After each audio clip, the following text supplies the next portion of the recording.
Sosok Peter Gonta, mantan Dubes serukan gerakan Stop Strobo Sirine, hidupmu dari pajak kami. Ex-Dubes Indonesia untuk Polandia, Peter Gonta tuai sorotan. Hal ini terkait postingan Peter Gonta di media sosial menyita perhatian publik. Peter Gonta mengajak masyarakat untuk menyebarkan stiker berisi pesan sindiran. Sindiran ditujukan kepada para pengguna lampu strobo dan sirine di jalan raya.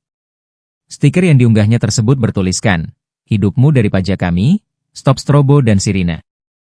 Kita ramai-ramai bikin stiker ini, yang banyak dan bagi-bagikan kepada siapa saja, tulis Peter Gonta di akun Instagramnya Peter Gonta.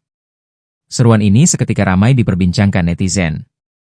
Lantaran stiker ini dianggap mewakili kemarahan mereka terhadap maraknya penggunaan lampu strobo dan sirine yang tidak bertanggung jawab di jalan besar.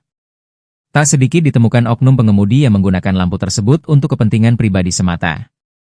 Lantas, siapa sosok Peter Gonta? Dikutip dari